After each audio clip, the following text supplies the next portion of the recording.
Ibis Social Club. I am your host, Alexandru Constantine, and in the ever busy studio, we have Fisto somewhere back there. Yes, hello. Yes, How you hello. doing? I'm fine. I'm trying to fill these half-empty booze bottles to make a full booze bottle. So, if I make any noise, please Oh, don't mind nice, me. nice. You're just combining, like, Yeah, you're I'm just making. throwing stuff together. It's Do gonna you, be a little weird. It's gonna get a little weird. do you remember when, like, you used to mix all the sodas together at the Yeah, soda fountain? absolutely. What was that Yeah, called? that's It was basic. called Yeah, that's suicide. yeah. Wait, is it? I That's just I what just that's what we used to call it. Oh, give me oh suicide, and it was like all the sodas mixed together. yeah. See, what I'm doing is just alcoholism. So Hmm. Did you ever go to the bar and you know how they have those like rubber mats where they're like we know where they pour drinks and they mix drinks yeah. and all the stuff gets there, and Oh, then they take the oh, all the leftover like all the spillage and then they put yeah. it in a It's just shot. in the mats. I think that was called the gorilla fart. They made me drink one on my birthday. That's pretty hardcore. Yeah, it was like on my 21st birthday when I went to the Blue uh, Dog in Long Beach, California. I don't know if it's still there anymore, but it Man, was. you know what? I never realized, but I never really worked at a real restaurant because I don't recall ever seeing or hearing of that. I've Um, you know. That's you know you're right. Like Los Angeles has deep evil in it, and the gorilla is evidence. Yeah, the gorilla fart. Yeah, The I gorilla actually fart is I evidence. never worked as a server. Oh, Yeah, server or waiter. I've never done that before. I have never worked in a bar. I did work in a coffee shop for a long time. And I that was did. my favorite job. Two of my favorite jobs in college were both food. One was a pizza place, which was just so good. It was so fun just making pizzas. That was a lot of fun. And then the other place, it was one of those Mongolian barbecue places with like the big open grill and like the 5 or 6 guys around it just cooking everybody's food. Like the Uh, teppanyaki thing where they're like setting yeah, fire and yeah. stuff. Or oh, okay, Well, no, it's like it's that one. I forget the name of it, but it's like one of these like corporate versions. So it's just like like guys with Benihana's or sticks. whatever. Yeah, something like that. Like it's nothing like skillful. It's just, but it was a lot of fun. It was a lot of fun. Yeah, Just I like those. whacking food and cutting it with sticks and throwing things around and being crass and just I making went. bucks. I Good. went to get a. We went. So my daughter decided that. Wow, that's actually like my cat or something trying to get in. Oh yeah, outstanding. Give me a I second. was nearly I was nearly late because I was playing with my cat. Just so you know, I nearly decided not to come. I was just gonna stay and play with my cat. Anyway, I'm just trying kidding. to get rid of my cat real fast. Oh, okay, No, perfect. so yesterday my daughter had tryouts for her basketball team. They're doing like little kid Yeah, basketball team. That was really cute. Like went to like the yeah. rec center. She Oh, picked that's cool. basketball to play over the summer, which is probably my least favorite sport. All right, but I was like, whatever. If whatever she wants, I just want her to do it, and I want her to do like I'm not one of those guys that's like, you got to do a sport, and the last thing I ever Yeah. want to do is hang out with like sports dads or sports moms. That right there is like definitely one of the levels of hell for me if I have to do that. But Mm-hmm. I do have to spend time at like dance recitals, and dance moms are probably worse than like Ooh. sports dads, to be honest. But Yeah, they're yeah. pretty good, the ones that she goes to. But so I just want her to do something artistic. I want her to do something like physical. So she does Yeah. dance. And now she's gonna do basketball over the summer. And there was like tryouts, but they're not like tryouts like you're gonna make the team. There was more like all the kids are coming and they kind of show off their proficiency and how much they know, and they put them in the right team, and it's like co-ed, so it's like, but this is like 6, 7, 8 year olds. Okay, so it doesn't really matter. Like the girls are taller than the boys, so it's pretty good.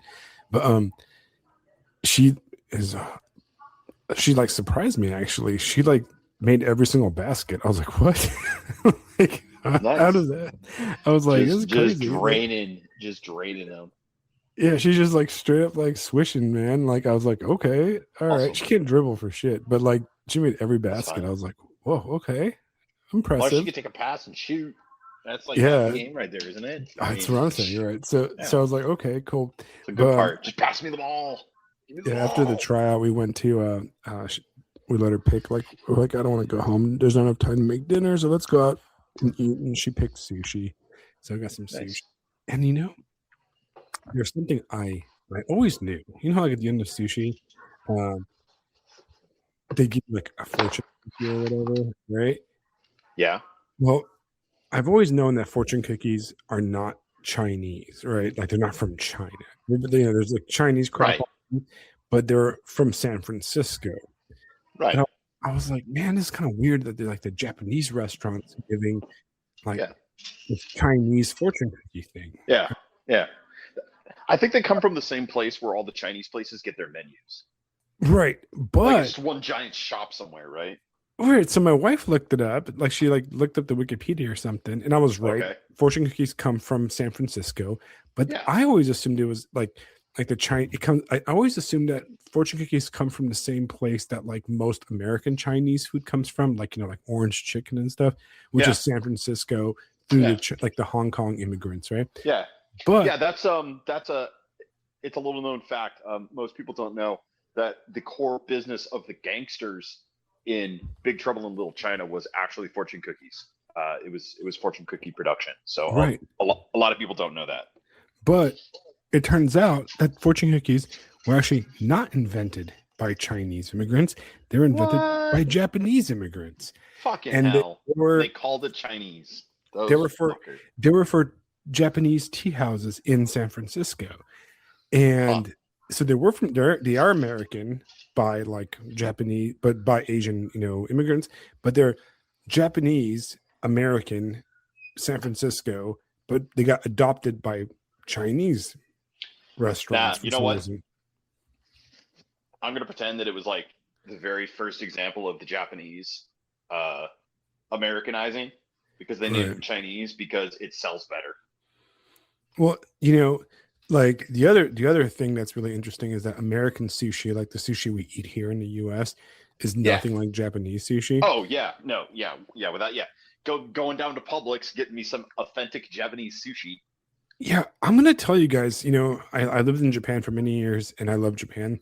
And American sushi is better than Japanese sushi, guys. Oh no! Oh no! Oh no! I'm telling you that Oh there's a lot of no! I can't find any good ramen in the US. There's some close, I've had some close ramen, but nothing compares to like just your average like hole in the wall street ramen, tonkatsu. There's no good Japanese curry out here.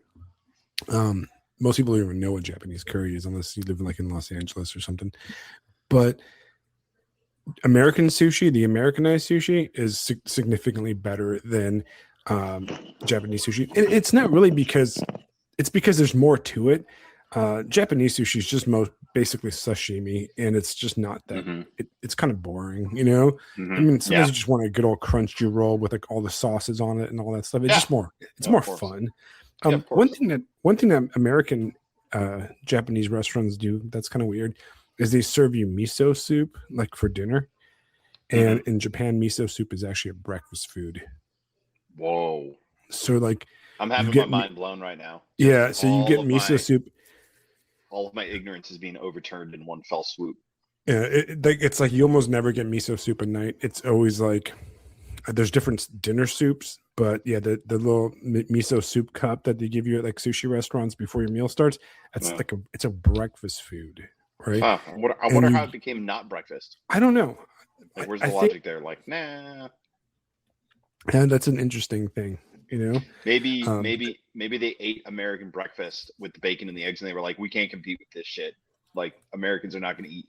Nah, we got to serve it for dinner, guys. So I like Japanese breakfast. Okay, so breakfast is I'm like iffy. My favorite breakfast has always been like a cup of coffee, a cigarette, and maybe like a glass of grapefruit juice. That's like what I enjoy for breakfast. Yeah, my favorite is toast, sourdough toast, bacon, crispy bacon, and black coffee. That's what I like too. I like toast. Perfect. I enjoy toast a lot. Japanese breakfast is actually pretty good. It's What is it? Well, so we used to go to Denny's. So there's Denny's in Japan, and it looks just like American Denny's. Oh, that's great visually, but it's nothing like it's completely nothing. It's like a different company. It's owned by like that's awesome. I don't know. It's just its own thing, right? But yeah, I used to Japanese Denny's. So you get actually I have a picture somewhere. I'll find it on one of my Instagram pages. But for Japanese breakfast at Denny's, what I usually get is you get like a big tray type of thing, and there's a cup of miso soup, Yeah. a bowl of rice, two or three Oh. eggs, like sunny side up eggs, basically, Oh. Okay. and salad, like a little tiny salad, and like two like little sausages. It's very Huh. simple and like excellent Yeah. coffee. That It's a sounds very pretty simple good. breakfast. And I mean, in Japan, the eggs are fantastic. Like, you Yeah. crack Oh, I open the bet. yolk and it's just like bright orange, like dark orange. Like rich orange. Sunrise out Mount Fuji just pours out of Yeah, I this. mean, Just it's pours out of the so shell. the main reason is because we most of our chickens in the U.S. are grain fed. I guess don't quote me. You probably have to ask one of the guys like Jason McGinty or something who's really good at Yeah. I'm uh sure he knows. farming and Deadlifting 600 stuff. pound Those chickens. guys that farming. Well, I believe that the main reason is that American mass factory farm chicken are grain fed. They're basically eating cornmeal. They're eating like corn Mm. byproduct garbage, which has a very crappy nutritional load. Yeah. While Japanese chickens tend to be fed like grubs, like so they're like Oh. because chickens are, I think Actual. chickens are omnivores, but they're predominantly, if left to their own devices, that they're carnivores, right? They're insect eaters, and so like the darker yolk usually means that they're eating more protein. So then the egg itself Okay. has more protein in it. I think that's what I but don't quote me on it. I don't really know. But eggs in Europe and Japan are much better. The truth is that all food, basically all like produce, all meat, everything is significantly better everywhere but the United States. I mean, in every first world country besides the United States, right? Like because we live in like a capitalist oligarchy of garbage. You know what I mean? Like Mm-hmm. our food's basically poison. Like, Yeah. there's literally like you can go to Europe and you can go to like any supermarket in Europe. Like when I was in Romania, their main supermarket is actually owned by the same company that owns Food Lion down here in the South. And they'll have the same exact stuff, but it tastes like 100 to 200% better Mm. because the European Union has all these laws that like make it illegal to put basically poisonous garbage in the food. So they'll sell the same exact brand and the same exact product, but made better. And then in the US, we get the slop garbage version of it because we have like no consumer protection laws to protect us food wise, right? Like we literally like eat like junk. And that's probably why all Americans are disgustingly obese. And It's if amazing. you don't, It's amazing no, we're in such shape as we are. no, I mean, it's crazy, right? Because it's like, you don't even realize how disgustingly obese Americans are, like literally like disgustingly obese, Oh yeah. until Oh yeah. you go to Europe and you just walk around for like 2-3 weeks. And I remember getting off the plane in Atlanta and I was like, oh my God, Yes, I remember. You know what? I remember that note I because the wanted to cry. whales. I wanted Yeah, to the cry. whales were breaching the containment. Yeah, it was just like there was like I remember standing in like a Yeah. little like train thing, and there was this like I'd say like 21-year-old girl that was so fat she took up the entire like double like automatic door, And I don't even blame these people because it's like literally like our lifestyle poisoned us. We're basically like just you go to the store and it's just all junk. Even like the Yeah. vegetables are junk, dude. Like it's just atrocious. Like I don't know. It's sad because we have no protections. But can't smoke a cigarette, but I can poison myself with all kinds of corn slop and like microplastics and hormone, But Well.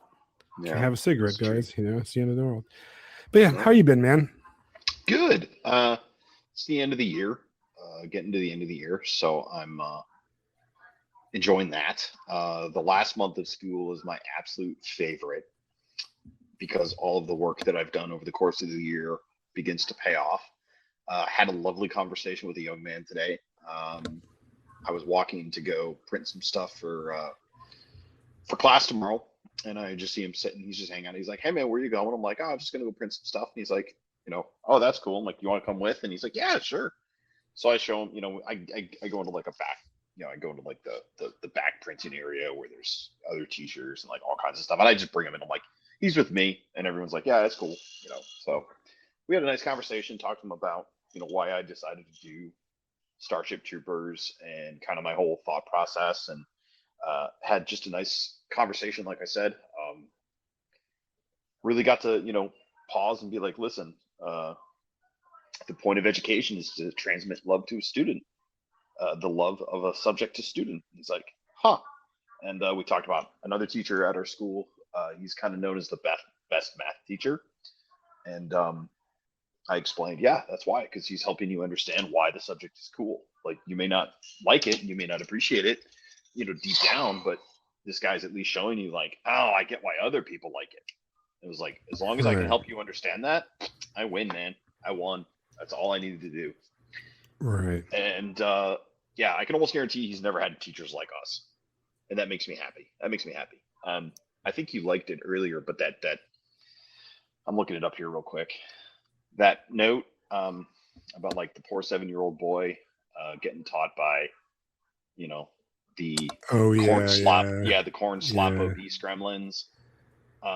Yeah, no, it is very much for Frodo, because then that guy gets up to high school and we have an opportunity to be like, all right, check this shit out, brother. And they're like, wait, what?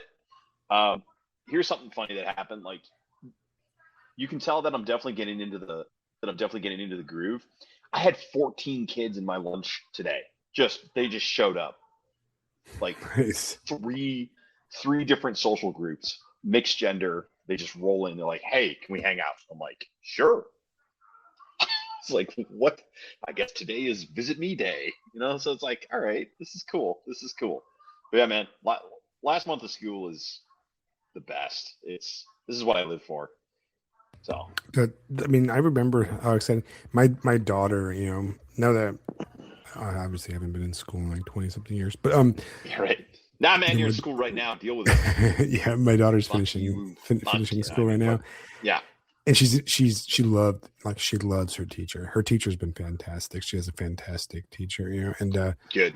Her last year when she went to private school, she actually had 2 teachers because she was in the Montessori, and she did not click with those teachers, and the whole Montessori private school thing it just didn't suit her personality type at all. And I actually have I could talk about why I don't like that program. I was kind of skeptical about it in the beginning. I gave it a try, and a lot of my skepticism was proven correct.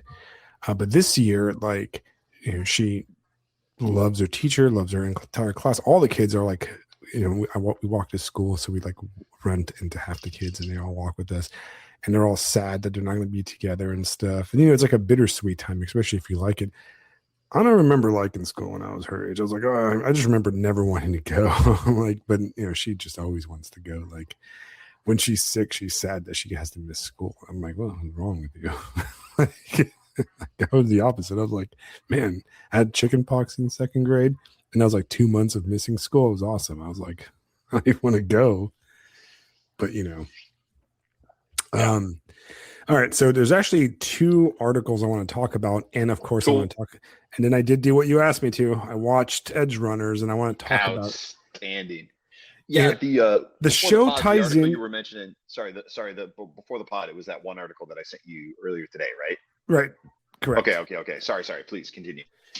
So the show, watching a show kind of ties into both topics, right? Yeah. And especially the one you sent me. So I think we should talk about the show first, kind of do like a little bit of a topic about the show, and then I'll kind of go into that article, because I think they kind of play into each other. I think the topic of AI is very pertinent to cyberpunk, basically. So I have decided that I am going to probably do like a full-blown cyberpunk series where I'm just going to focus on cyberpunk media, and I'm going to start with Neuromancer, the first cyberpunk. I All might right.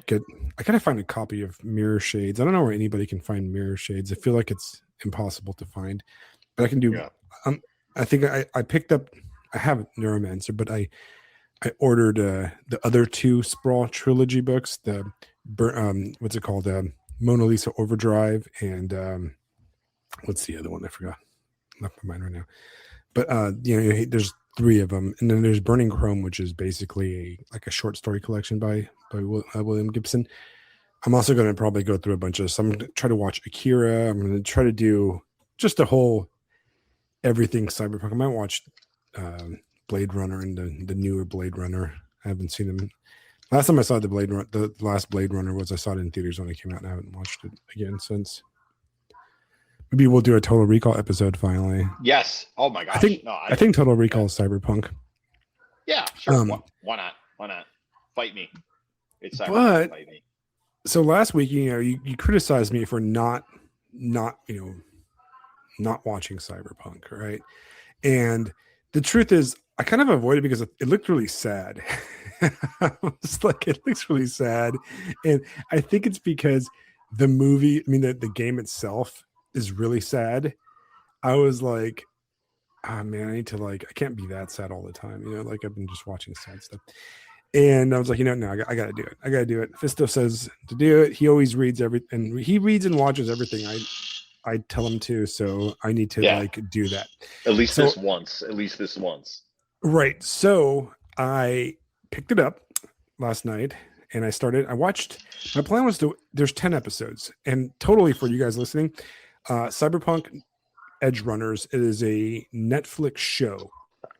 And it is it's on Netflix, exclusively on Netflix. It is a prequel to the Cyberpunk 2077 game by CD Projekt Red. The show so let's review real fast, right? So everybody that is on the same page. Cyberpunk is a genre of science fiction, all right? And I think that the first term, it comes out of the 80s. The main novel, the first full novel of cyberpunk fiction that we consider the kind of the the Lord of the Rings of cyberpunk, is Neuromancer by William Gibson. There's a bunch of short stories. There's Altered Carbon. There's Snow Crash. There's a few other ones. And then there's video games and role-playing games. Around the mid to late 80s, this guy named Mike Pondsmith, he's this kind of nerdy black dude who designed role-playing games. He designed a role-playing game, a tabletop role-playing game called Cyberpunk. I believe it was called Cyberpunk 2019 or 2020 or something like that originally. And it takes a lot of elements from William Gibson, from the different from Blade Runner and all that stuff. It's you play as a merc, like a mercenary, in a world dominated by corporations. Well, fast forward 30 something years, and we have CD Projekt Red, which is the Polish video game company that did The Witcher 3. Yep. Well, did all the Witcher games. Witcher 3 was their main game, their biggest game. And they came out with Cyberpunk 2077, which is a first-person role-playing game that had a really, really rocky start. It promised a lot, and it had a hard time. Very rocky. I think its main problem was that I think they overpromised, and I also think that it came out in the era where the specifically the home consoles were switching over from the Xbox One to the X, and they were in between generations, both the consoles and of video cards for home PCs. Oh, that's right. They tried to downscale a lot. They were trying to downscale a lot, and they needed the better hardware. And eventually the hardware caught up to what they were doing. And now it's a game that started off completely rocky, and now it's skyrocketed, in my opinion, being one of the best, role playing, not online, but video game role playing games of all time. Alex, yeah, no. This is how good Cyberpunk 2077 is, especially if you get the DLC, the Phantom Liberty DLC. Yeah, It's the only game you ever have to play. You can play no, I that, and agree. you're good. You're good. I It's agree. it's it's the 2001 Space Odyssey of computer games. Just play that. You're good. Um, the That's story itself, the that's how good it story is, man. in Cyberpunk. I mean, look, we've done like 5 podcasts on the damn video game. Okay, it's obviously our favorite video game. I was actually playing it this morning. I was playing it this morning after Yeah, I finished Edge Runners. I was like, let you me got me light kind up. of Jones a little bit, man. You Let me got me go. Let me Jonesing go now. check out Oh on no. V. And Oh I was no. like, I haven't logged on here for a while, and I ran around a little bit of Night City, a little bit of kataning, some cops left and right, a bit, like I think I might do another run through, Yeah, but right. the game is great in my opinion, and I've said this many times. The story and the voice acting, specifically, what's his name's amazing performance. Uh, what is Keanu his name? Reeves. Keanu Reeves, right? Yeah, it's Keanu, even got it's Keanu actually Reeves in it. Like, yeah, what? it's Keanu Reeves' best performance. Period. It's better than any movie he's in. I don't care what anybody Yes, says. All right, yes. uh, Johnny Silver, Keanu Reeves is basically your kind of your id. He's kind of your. It's a complex story, but he's kind of your id, and he's basically It's the best performance Keanu Reeves has ever given in any media, in my opinion. It's better than anything he's been done as a movie, and Yeah. the game kind of like is about him basically, but really it's you. Um, It's Easily about how the you best. become Keanu Reeves. It's about how you become Keanu Reeves, the Right. man that. Cyberpunk 2077 has Yes. better writing and acting than a lot of like full blown studio movies. And it has Yeah. a better storyline than a lot of novels I've read and a lot of other media I've enjoyed over the years. And it's a There's fantastic, it's a entire very, look. There's entire quests. There's entire single quests that have better writing than anything else on Netflix except Edge Runners. right, right. There's some really good stuff. Well, around, I believe around 2021, 22, CD Projekt Red decided let's do a kind of like a anime tie-in. So they had a Polish video game company write the story, combine it with Studio Trigger, which is a Japanese anime studio that I think they're one of their main big productions was Kill la Kill, which is a pretty good anime. It's really insane and weird about like a skanky schoolgirl outfit that gives her superpowers. It's basically Venom, but a schoolgirl outfit. It's really weird, right? And also Sounds about Delicious right. in Sounds Dungeon, about right. and also Delicious in Dungeon, which is a great anime and manga, which is about a party of adventurers that go deep into this dungeon, and they don't have any money for food and supply. So what they do is they like kill monsters and eat them. So half the show is them like fighting the monster, and then the other half is like presented like a cooking show where it's like slime soup, and they like Oh, cook the that's funny. soup, and it's actually pretty funny, but it's also like kind of exciting. Great show, highly enjoyable. um but yeah, so Studio Trigger, CD Projekt Red, they do a 10 episode mini series. Each episode's about 30 minutes. So the whole show, it's basically a long movie, about 5 hours, and it's fantastic. It has really crazy art. I never watched it until Fisto made me watch it. And he's like, "You gotta watch it." I'm like, "Okay, I gotta." And I one of the was main I was reasons, offended. I was deeply offended you had not seen it. well, one of the main reasons I haven't watched it was because a lot of times when I watch anime or things, I watch it with my daughter, and this one is no go for kid zone. Yes, Okay, 100% this is like not a for PG children. 17. It's Yeah, got like titties in it. It's got prostitution. It's got basically snuff porn hyper like violence, themes, hyper violence. I mean, Black the violence Piper. start.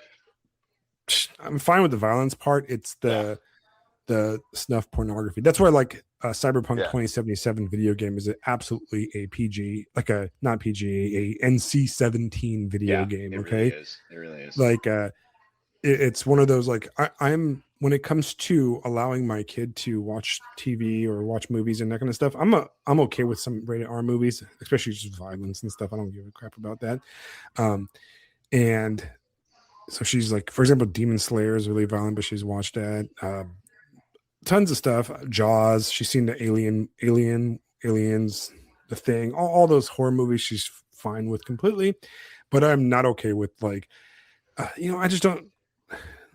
She doesn't know anything about like prostitution and pornography and snuff pornography and exploitation of people and that kind of stuff, which is kind of the theme of cyberpunk, and it's really kind of the theme of um, the show itself. Edge Runners is not as dark as the actual video game. The video game is a lot darker.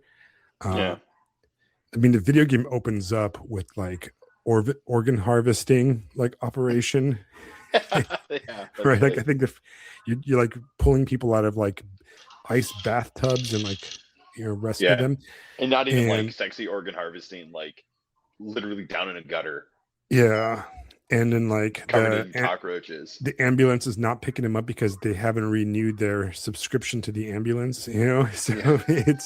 it's a little bit on the dark side. And then there's an entire like storyline about snuff pornography, and one of the main characters, Judy, is involved in basically making pornography, like virtual reality pornography and that kind Yeah. of stuff. And Hypergooning. yeah, hypergooning, right? So it's a pretty dark video game, and everybody dies. Edge Runners is also pretty dark, and everybody dies. But so what is cyberpunk? Cyberpunk, in my opinion, it's sword and sorcery. It's what sword and sorcery is to high fantasy. Cyberpunk is to science fiction, right? That's how kind of how I feel. In a way, sword and sorcery is very similar to cyberpunk, but what cyberpunk means, it's a combination of two words, obviously cyber and punk. So what it means is that it deals with the idea of the effect of technology on the human body, because it deals with like ideas of transhumanism.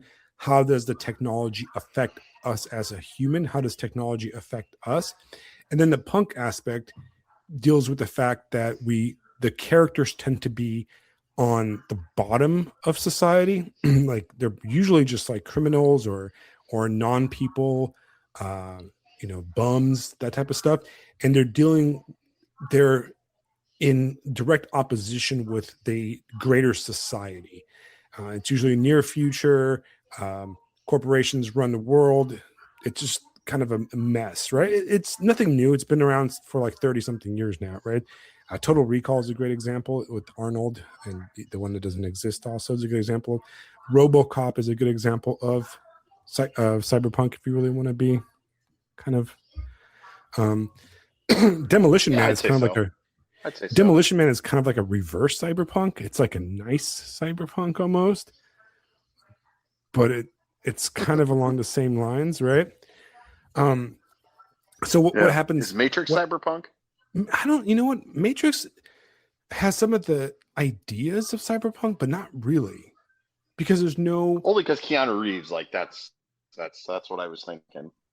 Yeah, Matrix takes some of the images of cyberpunk, but I don't think it's truly cyberpunk because it has alien. Like the Matrix are basically AIs, but they're basically alien AIs, if you really want to be honest. The way they like react, and I don't feel like they're like a corporate like. The key to cyberpunk is humans are really crappy with it towards each Yeah, other, you're right. right? I mean, Right. Yeah, you're right. The it's punk side of it. the corporation destroys you. It's like hyper capitalism is the enemy of cyberpunk. And when you have like a an alien AI like you do in the Matrix that basically milks humans, it's not really, it's more of a horror sci-fi. That's what it kind of turned into. They're not fighting a man because the man is not even a man. They're just fighting nothing, And I don't know. That's fair. It's on the Yeah, you're edge, right? Yeah, It's you're right. borderline cyberpunk, but not Yeah. really. I don't think it hits the right spots, right? You'd call it What cyberpunk is if you didn't know any better. Yeah, it has like some of the visuals of cyberpunk, but and like the idea of like the web and stuff like that. But I don't think it hits it. So what's going on in Edge Runners? Edge Runners is basically about this guy named David Martinez. He's a young kid. I'm catching some audio. Is that you? Oh yeah, sorry. I had to grab something. Oh, okay, sorry. I wasn't sure if my microphone. My microphone something that picks up like from the street. So you got this guy named Nope, David it's just your Martinez. retarded co-host. Yeah, David Martinez is like this. He's like a young teenager. I think he's like 17, no, 18 at the beginning of the, and his mom is a kind of like an ambulance driver type of like a paramedic. Turns out that she basically responds to cyber psychos that are people that are completely like jacked up on way too much implants, technological implants and stuff, and then they go crazy. And what she does is she steals their implants and sells them on the black market, because most of these guys are like ex-military dudes who have all these crazy like combat enhancements and stuff. So she kind of steals them out of their corpses and sells them on the black market. Anyways, in the first episode, she dies, and our boy David, his whole life goes to shit. He ends up meeting this crazy edge runner chick named Lucy, who is a net runner. She's like a hacker basically, and like a VR hacker. And she hangs out with a bunch of mercenaries, and the whole show itself is a tragedy. Okay, all cyberpunk is a tragedy, and this group of people end up just getting darker and darker and darker, and getting more into like the underworld, getting more and more insane, because the more technology you implant into yourself, the less human you become. And David goes on a spiral of just over implanting himself with different pieces of cyberware, and by the end of the show, he's no longer human. His humanity is almost non-existent, and you see like the tragedy of all the different characters, like this, how they end up poorly, and almost all of them go through a downward spiral of like just failure, like, and some of them die just anticlimactically almost. And that's the point of the show, because there's a part where one of the characters, one of the bad guys, tells them that like, you always work for the corporations. Even when you work against the corporation, you're working for the corporation. And it's basically, it's kind of how like, even being the rebel, even being outside, even like fighting the corporation, you work for the corporation. And it feels like there's like, in a way, edge runners and the whole cyberpunk kind of like genre is really a very nihilistic genre, but a very realistic at the same time. Like, you always lose. There is no winning. Like, even when you win, you lose. And it's almost like the only way to reach. It's very rare. It's very rare. Yeah, and when you do win, like, you get like notoriety and fame and stuff. You get to be remembered by the chooms at the bar. Well, it's because you're dead. Well, I'd say that's one way of winning, and that's the winning that David guns for. But I'm thinking of how Lucy and Falco end up, and the other way to win is escape. Right. Is to get out. Is to somehow, even for a short time, because like the only happy ending in Cyberpunk 2077 is literally escape, and your character may or may not live for about 6 months. Escape and death. Yeah, but I mean, it's better than the alternative. Right. But anyway. So one of the things about edge runners, and I highly recommend you guys pop on Netflix and watch the 5 hours. It's fantastic. I do, if I had some criticism, I wish it was 20 episodes. I feel like, man, it would have, if it had about 10 more episodes, it was double the length, it would have been even better. I thought, I was like, man, I wanted more. I really wanted more like in between time missions. I feel like, because there's a time jump in the show, and I feel like that could have been like another season in that time jump, and I would have enjoyed. And I really liked Rebecca, the character Rebecca, a lot. Yeah, Rebecca's great. She's a little shotgun girl, and you can find her shotgun in the game. I saw that. Yeah, I saw that. Yeah, she did not go grab it and avenge Rebecca. I have to say, a shotgun character with guts and a massively tuned up Sandevistan is kind of amazing. Oh, I might have to do that. It's hilarious. It's bonkers, man. I did really like what's his name in it? In it? And what's his name? Adam Smasher. I thought Adam Smasher in the show was really good. Yeah. Because in the game he's kind of like Smasher super was really crazy, good. but in And this one, like I'm like, oh, he's cool. Actually, yeah. These Arasaka guys. No, he's great. I like how they got the voice actor from the game to be in the show. So just because that guy's voice is perfect. Yeah, for Adam Smasher. And as soon as I saw him, I'm like, well, they're not going to end up good. There we go. He's here. I'm like, this is a prequel, well, so I know for a fact Adam Smasher is not dying because he's all over the game. So, yep, he's not right. So one thing that's interesting, and the reason I even brought this up, and I'm going to combine it to the article we read also, is that we are obviously we don't live in a cyberpunk world, but we live in I would say, possibly a proto cyberpunk world. We live in a world where, we get things where people just, we live in a, and this is going to sound like a lefty in here. We do live in a near hyper capitalist world, and capitalism in a way dehumanizes you.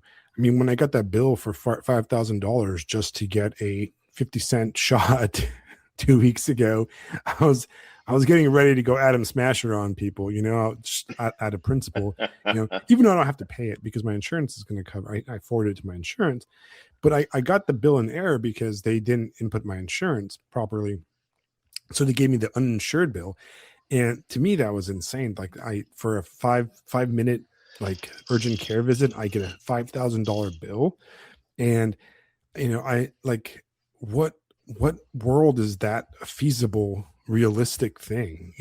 Like the complete and total like abuse. I mean that, and I don't care. I don't give a crap. People go, well, that's the supply and demand. Man, fuck you.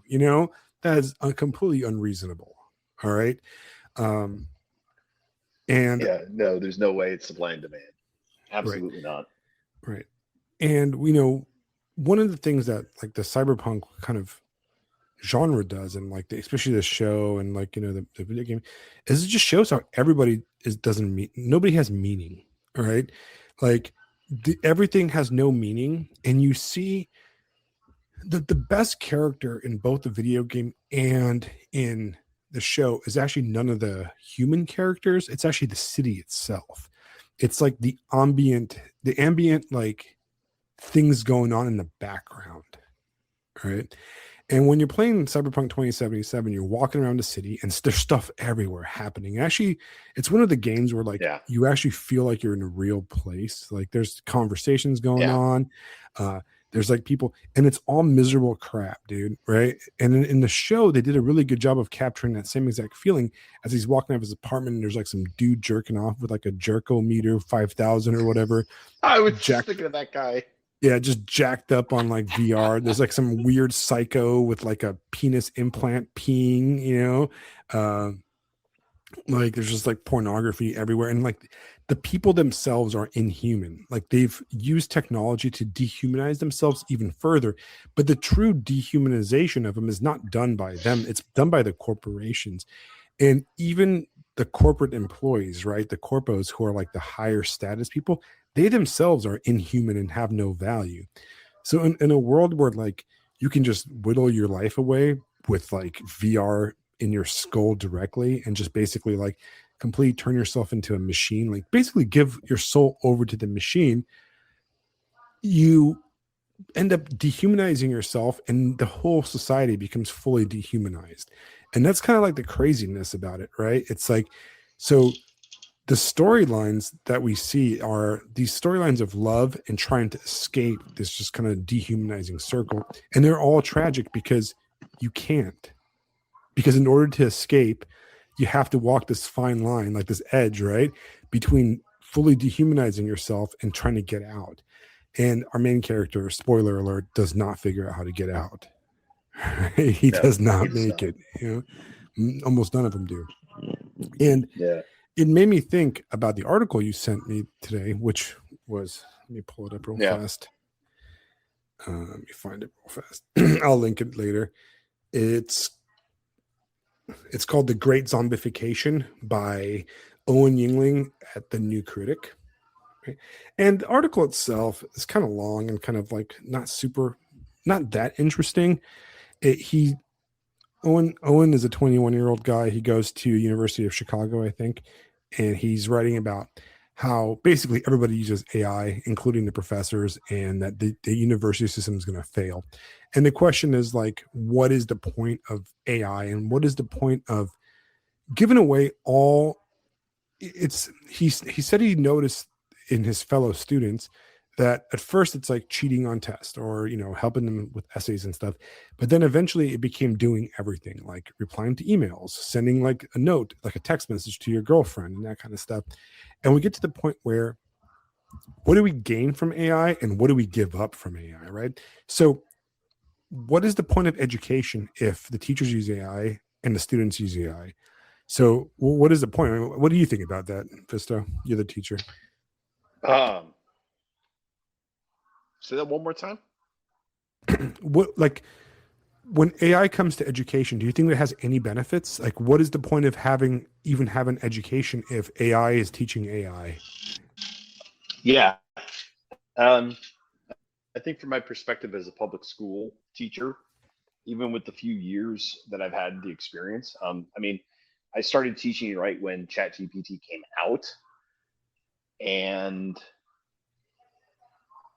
it was instantly had nothing to do with education. It had nothing to do with learning.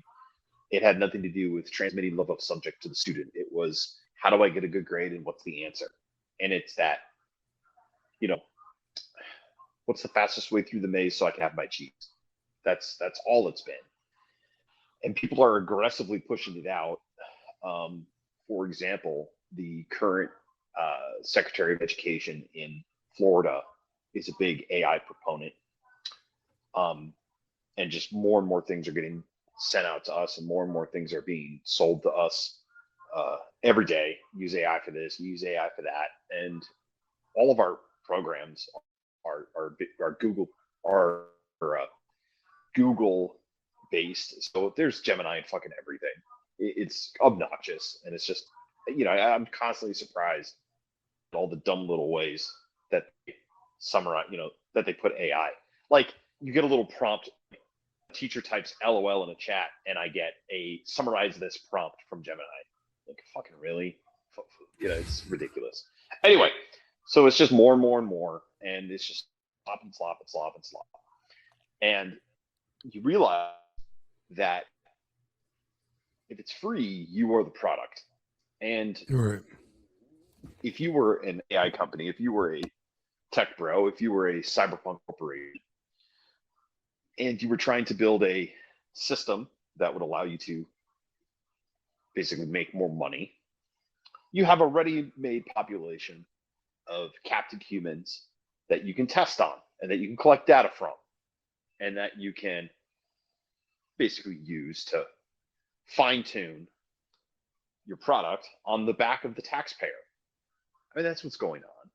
They're pushing it out because they want to make the product better. They want to test it, and public schools are fucking retarded to let it happen because people they're either in on it or they don't see any better, or it's the myth of progress that so many public school teachers are beholden to. I mean, it's all of those things happening. So it's almost kind of unstoppable, I think, in a lot of ways.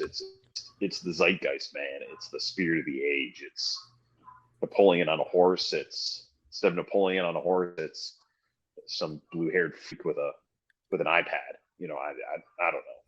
But to me, the most shocking thing, it's just is that I understand. Okay, look, I understand why students use it, right? One of the major problems in a like university, higher academic kind of thing, is that, let's be honest, a lot of bachelor degrees and a lot of master's degrees and stuff are just second high school because they want a job, right? This is not the traditional liberal educations where upper class, middle middle to upper class guys, gentlemen were going to go learn, the classics, and it wasn't about the love of knowledge and that kind of stuff. It's like, Right. dude, I just need to get my MBA Right. because I need to get a It's not freaking about the job. life of the mind. Right. It's basically Right. like education started killing itself. Higher education started killing itself when it started giving bachelors for nursing degrees, right? Which should always their vocational the fact that nursing, for example, like to be an RN as a bachelor's is the most ridiculous nonsense ever, right? Because you don't need literature to get to hook up an IV. All right. Like, I'm sorry, guys. You know what I mean? Like, ooh, right. But they've basically, monetized credentialing and they've killed themselves. So yeah, you know what? If I'm going to college to become a nurse because I want to work like the night shift at the hospital, making like 90 grand a year or whatever nurses make, I don't have to. Like, I'm trying to get a job here. Okay, I want to make a job that I can survive for the rest of my life on. I don't have time to like learn humanities because I just want to do IVs and I just want to like give out medication. Right. And so yeah, I'm going to cheat because I'm not here because I love literature. I'm here because you're making me take this class because you want me to pay you. Right. So universities have destroyed their own, credibility by that. At least middle grade and lower grade universities are just really fancy vocational programs, because the guy going to like your mid, local across the street university, he's not going there because he's going to revolutionize, the critical theory of literature, as a professor. He's going there because he wants a job that's better than his mom's job or his dad's job that did not have a college degree, honestly. Right. And, so yeah, I get it. I get the cheating part. Right. But the part I don't get is I don't understand like high school and in lower level obsession with AI from the teacher side. Is because it's just going to take your job, right? If you as a teacher is just using AI to do your lessons plan, then you are the redundancy in the chain, my dude, right? Yes. In 5 years, all we need to do is, we don't even need the school. Just put a VR set on your kid, right? And have the AI, the VR AI, right? It's amazing how many teachers don't see it. They're like, oh, it can help save you time. And at what point are you no longer a teacher? At what point are you no longer bringing anything unique to the table? Right. Like what is your point? Right. Yeah. At this point, you're a proctor, just some dude can do it. But I mean, that is the transhumanist idea, right? The transhumanist idea is to, is to have like, I think that if we're heading in this future, we're going to have a situation where we're going to have private schools run by, tech bro corporations that just do their own education from birth to, you know what I mean?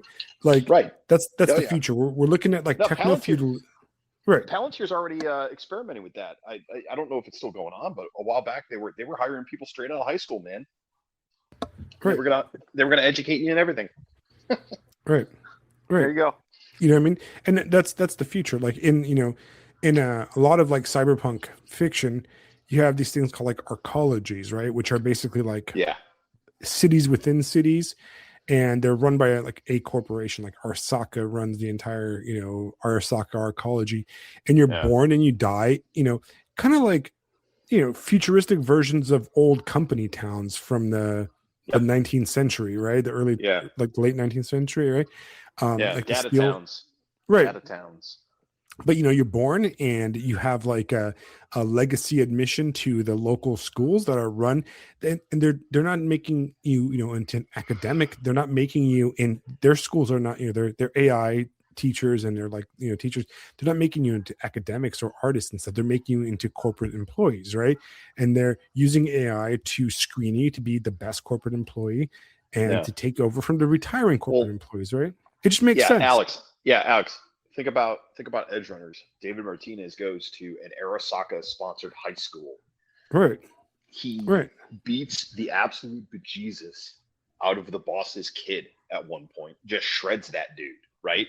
Right. And Arasaka, when they find out that Martinez has the Sandevistan and that's what he used to beat the crap out of the kid, the boss does not give a fuck about his son. He's like, you need to get Martinez back here, whatever it takes. because he sees that they're useful. He sees that, and that's what these things are for. Like that's what public schools are going to become. Like, yeah, we're going to give the plebs something to do, but the ones that are exceptional, we're gonna pluck them like cattle and get them to do what we want. Right. Well, and the scariest thing that we're seeing right now, and this is a problem that I think this is a problem that we've always had. We've always had since the entire 20th century, probably, but it's getting worse and worse now in the 21st century. And this is one of the things that AI is going to absolutely cause a problem, is that there's a significant portion of our population that is absolutely worthless when it comes to like productivity, to providing the ability to provide the things that a corporation or a capitalist society needs. Like these people are just, there's tons of people that just cannot handle, they can't do anything beyond menial work, right? There's people that cannot even do low level stuff like serving in a restaurant, beyond like washing dishes in the back or something like that. And so what do you do with these people, right? And then if you're a tech bro transhumanist, you're going to realize that, that's the majority of the planet. Right? You know what I mean? Yeah. Like there's a significant, like you're a teacher, man. There's some, I'm sure you have some students and you've had some students that are just like, wow, how do you breathe? Like how do you remember to breathe? Like that must take a lot of brain power. Like that must use up all your brain power to be able to breathe or like eat breakfast in the morning, and I've come across people like that, in the military in the past where it's like, wow, okay, like you're not as smart as my cat, it's like you have zero instincts to like, so what do you do with these people, right? You can put them in like, a lot of them self-select out, right? And it's not just intelligence, it's just like certain personality types, right? And they self-select out by becoming junkies or criminals or the homeless people, right? Or they self-select out by institutionalizing themselves due to like drug use, and that kind of stuff. And then so what are you going to do with these people, in your transhumanist future world, right? Because the more high tech that the society gets, the less menial work these guys can do. So what do you do with them? You just brain rot them with like entertainment, make use of them and grind them up, purge them up, and Well, I mean, I think the solution is it's stuff like universal basic income and just pure entertainment. I mean, Canada's doing it, right? They're just killing people, right? With you said the Canadian goodbye. They're giving people the Canadian goodbye, right? I mean, Jason says in the chat to the mines, but like really, robots can do the mines, right? And the people running the robots in the mines are going to be high tech stuff, right? So there comes a time where, but that's exactly what the future. That's what the cyberpunk future is. Jason in the chat says not to mine anything, just to keep them there until they die. But that's exactly what the cyberpunk world is, right? You brain rot people with like VR pornography, all the soy slop they can eat to keep them alive, and they just basically thrive on the street, junked up out of their brains on like whether it's like pornography, drugs, just entertainment until they die. That's really what it is. And then you harvest their organs or something, right? But yeah, that's our future, right? And it was what's his name? Your favorite sociologist or media guy. What's his name? McLuhan. Medium is the message. McLuhan, right? McLuhan says that one of the things is that with every piece of Marshall McLuhan says that with every piece of technology that we adapt, we give up something, right? So like technology gives you something, but it takes something, right? Was that him that said that? I believe it was him, right? I think it was McLuhan that said that. He said that like basically the idea is that every new technology we adapt, right, is you by gaining something, you give up something in return for it. It's kind of like a trade-off, right? So for example, when we adapted cars, we got the ability to do quick, fast transportation, and it opened up distances for us, right? Now, what would take us like days to travel now it takes us hours, right? But what do we give up? Well, we give up the journey in a way, right? It's much better, to, I don't know, like think about it this way, like a road trip across the country can be more pleasant, more edifying, more entertaining than a several hour flight across the country. So you give up that experience, you give up that control, you give up that that ability to do that, right? So, with stuff like electricity, we gain all this stuff, but we give up, we give up the darkness, right? We give up like the ability to, I don't know, sit around a campfire or some whatever. Everything's a trade-off, right? So what's the trade-off for AI? What's the trade-off with letting AI think for us, right? What's the trade-off with that? I don't know. We'll see. I guess we'll see, right? You back, Fisto? Yeah, absolutely. Yeah, I think I'm back finally. The AI Yeah, overlords just couldn't handle my truth, so they could I ban know. me. I know. But yeah. But yeah, So we'll see. It's moving towards, like you were saying with McLuhan, it's moving towards his unhappy global village. right. It's and me, I'm not a doomer. I've never been a doomer when it comes to AI, and I've never been like a pro AI person. I've always basically said, and so far I've been kind of proven right for what's 3 years now. I've said it's not going to be like cool Skynet, and it's not going to be like a nothing burger. It's just going to be fake and gay, and that's really what it's been. It's like slop. AI didn't like destroy art. AI didn't destroy movies. It just made everything lame. Now we're just polluted with dumb AI crap, and it's like you can tell. Like nothing pisses me off more than when I like open a Substack article and I can see that the person used AI. Like I'm just like, you're using like the exact format that AI puts things in. You're using the exact phrases that AI does. It sounds, especially when you've read this person for many, many years before AI, and you're like, oh my God, you're being lazy, dude. You're using AI, and it makes me really mad, to be honest. I'm not going to tell you who I'm thinking about, but there's a few people on my like list that I read every now and then that clearly use AI, and I really hate them now. And like I immediately like just block and move on when I Yeah, see AI writing.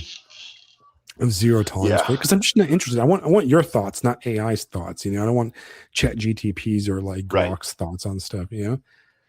Um, Yeah. what else is there?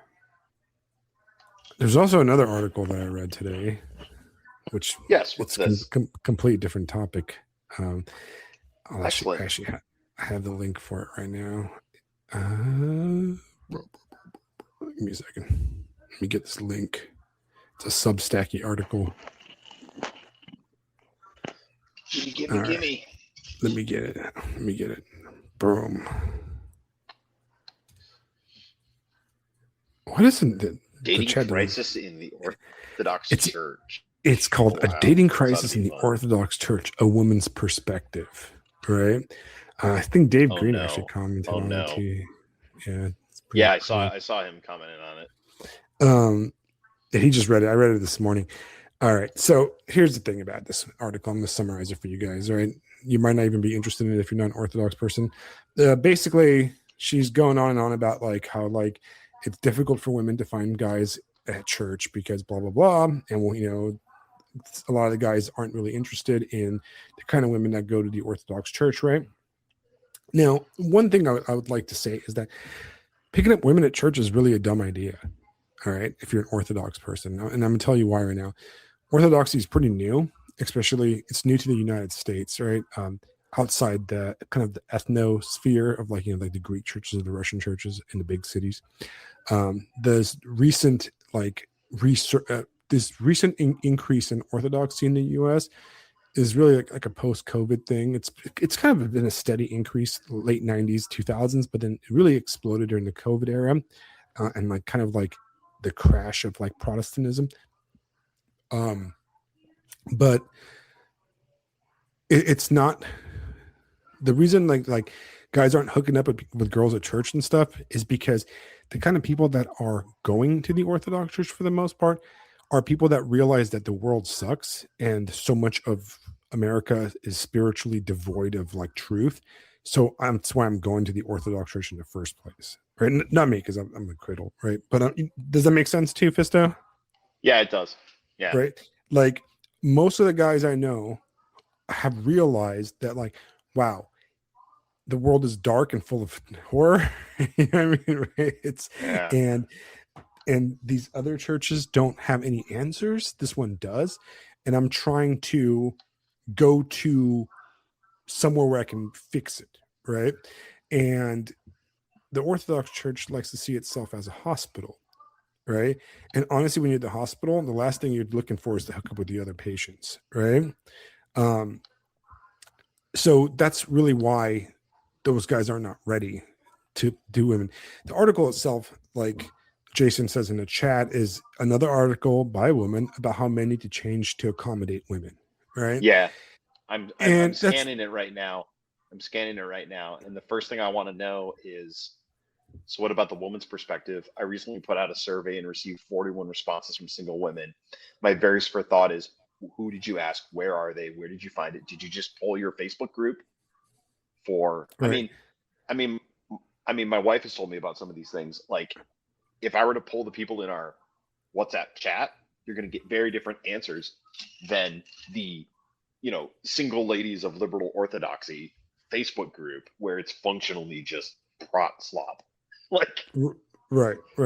right there And is already like, okay, well, who are these people? Where are they from? Like, and there's nothing. It's just, right, there's yeah, more than she made it 41 up. women. She made it up. Yeah, there's more than 41 women at my church, right? Yeah, Now, here's the thing, right? I don't like, yes, it does have like a pseudo kind of feminist kind of perspective, right? And it does do the same thing, right? Like, it's like it has this tone of like, oh, it's guys that need to fix themselves or blah blah blah, right? The reality of it is, like I said earlier, is one of the main problems is that because most of the people in these churches, like the one I go to and the one you probably go to, are new to Orthodoxy, right? And they're trying to figure themselves out. There's a hole in their spiritual life, and they're trying to fix it by getting, finding truth, right? And there's not a lot of time to focus on dating people. The other thing is there's something in a lot of I've noticed in a lot of like I've noticed in a lot of like dating discourse or like pairing up discourse that like there's always this idea of prerequisites, right? You know, an Orthodox. Okay, here's so these are the prerequisites that Orthodox women that she talked to universally have, right? Bullet point one is an Orthodox man who takes faith seriously and wants to raise children in the church. Okay, cool. All right. But what age are we talking about men here? Right? 21-year-old, does he even know if he wants to raise children? Dude, I did not want to have kids when I was 21. I didn't know I want to have kids until I was 20, until I was 31. yeah, And I didn't know I wanted to have kids until I was 34, to be honest. Right? Um, ability to communicate well and be socially adept. Well, okay, that's something you learn, right? Ability to care for themselves, basic grooming, health, weight, hygiene shows is, which indicates they will be able to care for others. That also applies to women, right? That's a two-way street, right? This one to me is a very reasonable thing. A lot of times, I feel like a lot of men and women are very deluded in their self. A lot of men and women delude themselves about their overall like looks. I think uh, yeah, women more so than men. I think women have become, yes, queenified, and they rate themselves much much higher than what they really are. You'll have people like rate themselves as a 9 or 10 when they're most people, let's be honest, are like fives at best. Okay. And a lot of people are not the best shape, compared to past generations. Stability emotionally, financially, and spiritually, integrity and honesty, a clear direction and intentionality in life. Okay. Here's the problem, right? And this doesn't just apply to the Orthodox thing, right? It applies to all dating. I had none of those things when I was 22. Okay. Does that make sense? Yeah. All right. I was literally a piece of shit. All right. I guess I had drive. Like I wanted to do something fun and adventurous. I guarantee you that my parents didn't have any of those things when they met and like they got married. Right. When, when I'm okay, like, so I was like 28 when I met my wife, and she was Hmm. like 22 or 23. She was younger than, she's like 4 years younger than me. Um, Neither of us met those requirements. All right. We just really liked spending time with each other and we got married. Yeah. Right. The whole point of marriage is you're supposed to grow into each other. Right. You're supposed to have faith in each other. You pick the person that you like, you're compatible with emotionally and stuff. And you're supposed to grow together. When I met my wife, she didn't have a college degree, and we met in a bar and we partied all the time and we drank, but she was smart and she was very cute, and we liked spending time with each other. But by all standards, we were losers, and now Hmm. she runs a fantastic, she has her own business, and she's one of the most popular people in the area, and she's a fantastic mother, probably, one of the best mothers I've ever encountered, and she's a great wife and she's amazing. But she grew into that, you know, that was when I first met her, like, what is it, 16 years ago? She was none of those things, right? She was just a 22-year-old, like, hipster girl that, we used to do tequila shots at the bar together and chain smoke cigarettes. So this idea that you're supposed to be like perfect and then meet the other perfect person is an Yeah. absurd concept to me. Like Yeah. who is that? That's like Patrick Bateman level stuff, Yeah. right? Yeah. And I'm not This is just a dating article with a Orthodox coat of paint slapped on it. right, right. So it's like the ideal. It's interesting because we just had an Orthodox wedding at our church, and it was young people, and one of my close friends that I brought into the church, he recently got chrismated after a year. He's dating one of the girls at our church. Right? He met her, and she was a kind of a regular, like, at the church, and they met, and they've been dating for almost like 6 months now. So it happens, right? And but I think the ideal thing is you, as a man. I think the best way to do it is to find somebody and bring them into the church. That's Yeah. the key, right? Yeah.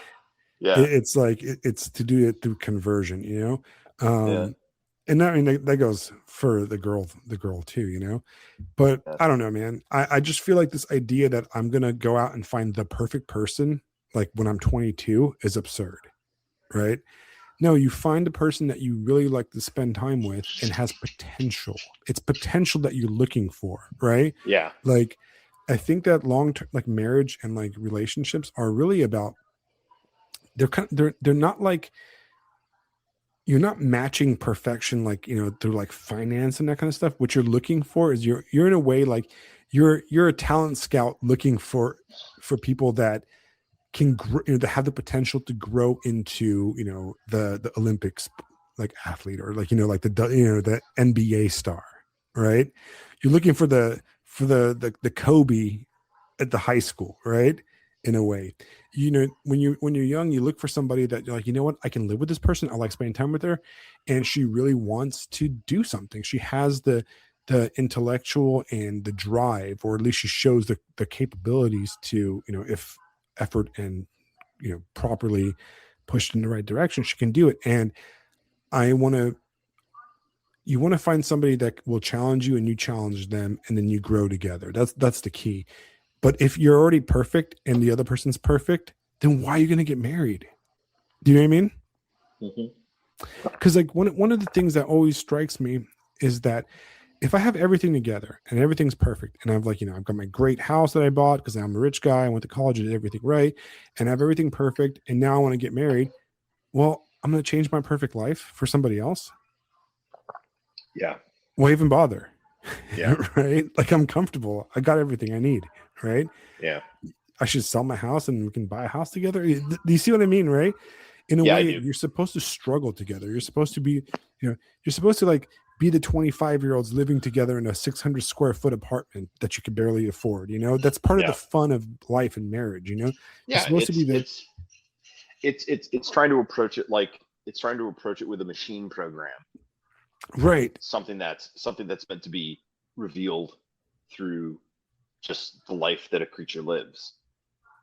Right. And then you see this kind of mind. This is the same kind of mindset that's causing people not to have children because they got to wait for the perfect time. Well, I gotta wait till I can afford them and I Yeah. can pay for everything. They can have everything they want and they can have all the brand new clothes and all the brand new strollers. No, man, I've just got have a that whole kid in the plan, man. apartment. I got a whole plan I got to execute so I can do Yeah. this properly.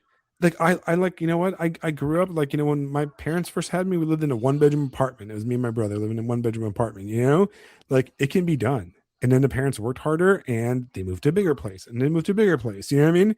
But like Yeah. it can be done, man. Like literally people in the third world have like 10 kids and like they all live in the same mud hut. You're telling me that you Yep. can't live in a 2 bedroom apartment with like 2 kids, Yeah.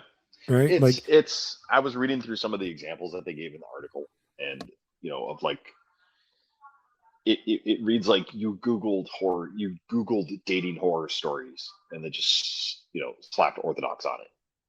I mean, there's one in here, like, so you so they pulled 40 women, right? They pulled 40 women. Multiple women had been led on by a man she really liked. One 20-year-old shared her experience dating a man 10 months before he cut it off because he was trying to get with some girl on the other side of the world. An 18-year-old woman in her parish reported that a man was in his 30s who asked her out. Father said no. And then it turns out he's an alcoholic. And this and that. Like, how are you finding out of 40, you've got 6 horror stories? Really? right, Kind of makes right, me wonder where you got the information from. right. You self-select, It, Yeah, it, yeah. it's the usual drama. I think, Yeah, well, which it's this gets back to the first half of the podcast, man. And I mean, I get it. Like, clearly, if these stories are true, I mean, yeah, it sucks. These kinds of things are not fun. Believe me, I been there, done that. Um, but it's being it's being chronically online. It's it's go outside, touch grass, like talk to the people at your parish. Like, I mean, there's no way. Are all these people at the same church? Doubt it. Like, it's just it's what's the word I'm looking right, for? It's like right, that giving over. What are we giving up to AI? What are we giving up to the computer? What are we giving up to the machine? Like, we're giving up our perspective on reality, man.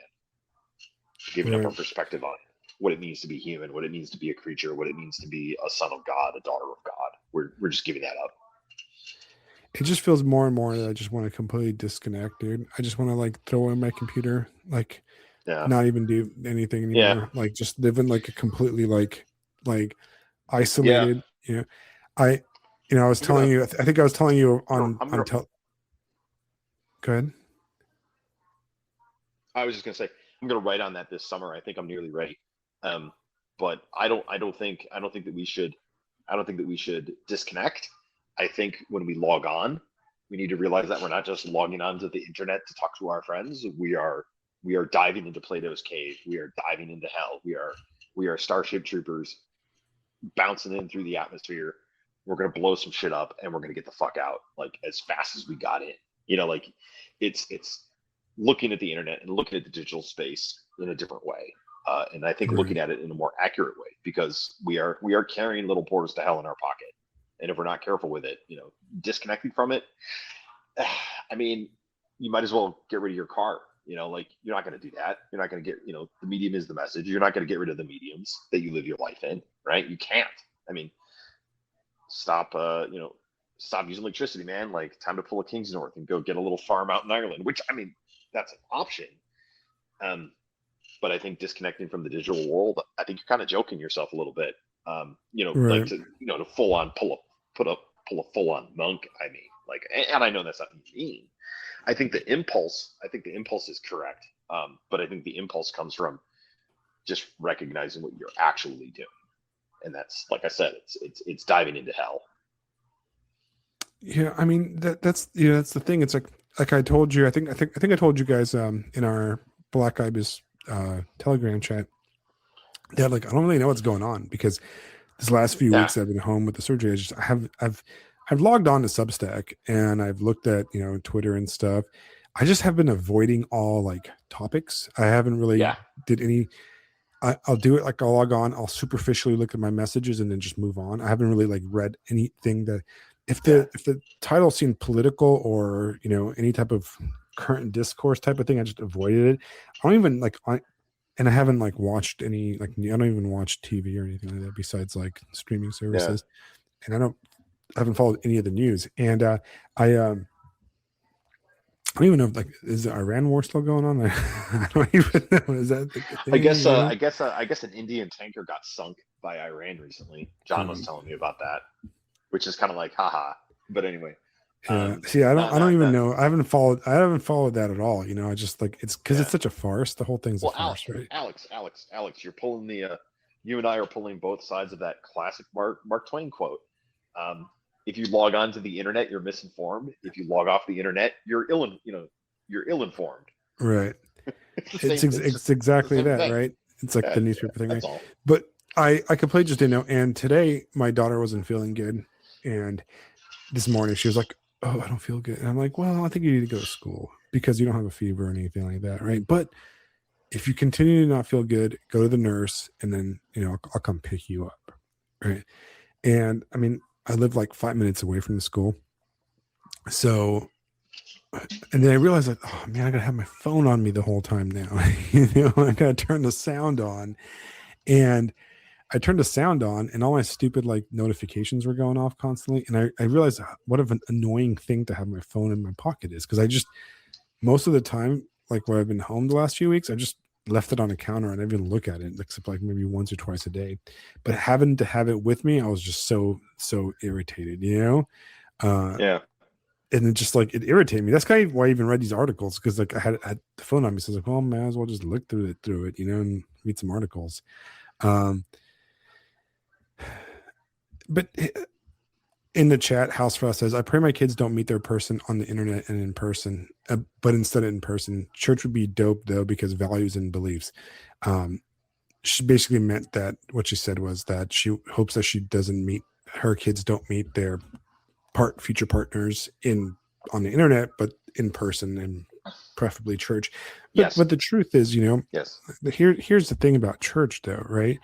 Um, churches are places where people share the same thing, but at least like our church, the Orthodox Church, is supposed to be a hospital, and you get all kinds of people that go there. Just because you have a church doesn't mean that they're great people. Doesn't mean that they're Yeah. compatible. Yeah. Sometimes the best person you meet is in a bar outside of Camp Pendleton, right? You know what I mean? So I met my wife, on a random. She was visiting Yeah. a friend, and they went out for a drink on a Wednesday, and I happened to be out on a Christmas time alcoholic binge because I was freshly back from Afghanistan, so I had like a month off. So I was just kind of binge drinking up and down the coast, and it was just randomly met her, and we got married. But Yeah. sometimes you Well, meet it's like bringing in. I think what's going on here is. So, can you hear me, yeah, I can hear you. Yeah, Alex? You there? yeah, I'm there. Oh, Yeah, I can okay. hear you. Sorry. That was odd. Oh no, sorry. I'm just saying it sounds to me almost as if there's an element of Puritan, processism going on. Like you've got to meet, you got to meet in church. You got to meet the right kind of people in church. You can't date outside the church. You can't, you got to make sure you find somebody. There's all these rules, endless rules that are going to help make sure that you make the right decision. And Right. a very orthodox thing is you know, Lord have mercy. Whatever I ended up doing, it was all fucked up, and I apologize. Lord have mercy. Like, whatever you Right. decide, just do the thing. Go live your life as you constantly fuck up throughout. Yeah, dude. Just keep I going always to tell confession. people. I always tell people like I Just was shut having up and this go to conversation. Yeah, confession. dude. I was having this conversation with a friend of mine. She doesn't live here. She's an old friend of mine from back in the day, and her and I were really good friends, and we used to go partying and drinking together. So we knew each other at the height of our bad eras, basically. And she's happily married, Yeah. and I'm happily married. And we were chatting the other day, kind of catching up, because she messaged me out of the blue, and she's like, I said something along the lines of like, I can't believe like I'm married and I own a house, and like how did that happen?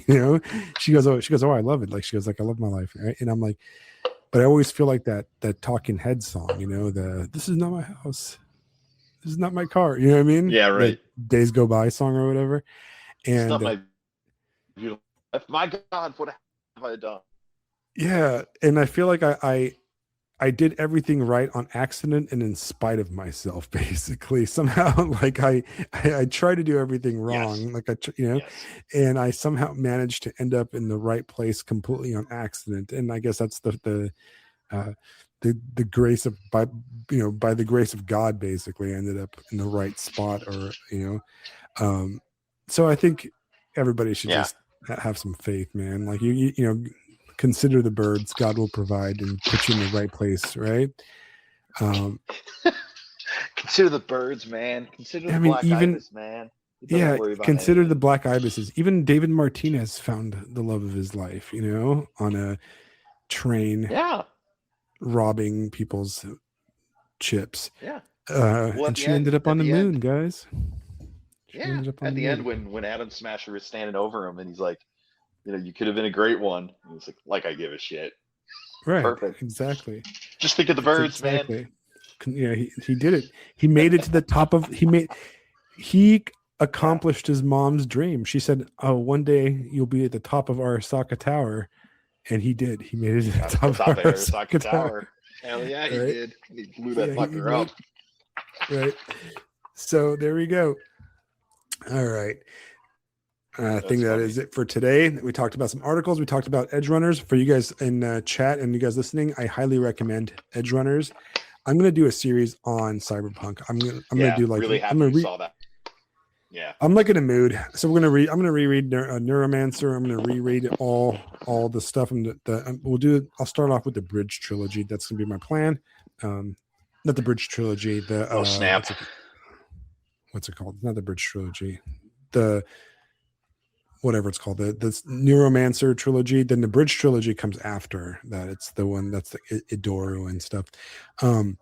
But we'll do the Neuromancer stuff. We'll do I'll probably watch Akira again. I haven't seen it since I was like in middle school. I'll watch a bunch of stuff, and then we'll maybe do some episodes on that, or some kind of side episodes on cyberpunk writing. Next week, guys, we have a special guest, my favorite guest, probably the most visited guest we've had on the show, the one and only Lisa Kuznak is coming.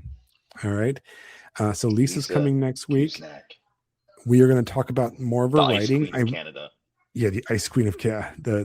The my favorite. Well, you know what? We have a lot of favorite Canadians, right? Because we have John Carter. He's our favorite Canadian too. The Ice Ibis of Canada. Yeah, the Great Northern Ibis. So Lisa's going to come, and we're going to talk about. We're going to catch up on her writing, see where she is with her writing, see where she's got any new novels coming on. If you guys haven't read her books, man, I really recommend her books. And we're going to talk about that. We're going to talk about Frieren, the anime, Frieren, and all the different dog whistles Frieren has. And we are also going to talk about self-publishing and Amazon. I really wanted to talk about the topic of like the whole Kindle thing that people have been bringing up. Do you know what I'm talking about, Fisto? Like Kindle, like the whole Kindle publishing, Amazon publishing. How can we self-publish in the future? What what does the independent kind of market look like for a writer? How we need to think outside the box. Yeah. I have a bunch of kind of topics I want to talk with.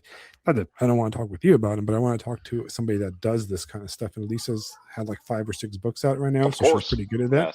Yes. If you have Yeah. if you guys have a chance, Yeah. I highly recommend before the next episode to watch some Freerin. It's called Freerin Journey's End.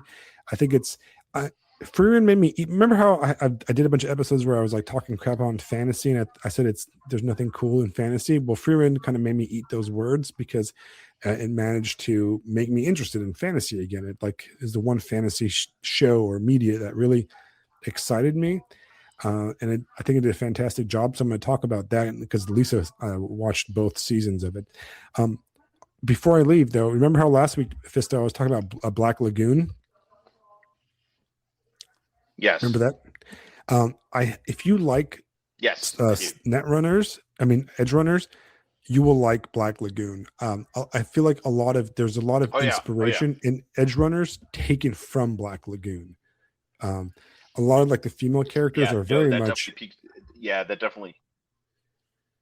It had the kind of the same vibe. I'm gonna watch that this summer. Yeah. So when you're free, Black Lagoon and Freerin. All right, guys, have a fantastic night. We'll see you next Thursday with Lisa Kuznak. Fisto, have a great night, and I'll see you next week. Good night, everybody. You too, buddy. Bye, guys.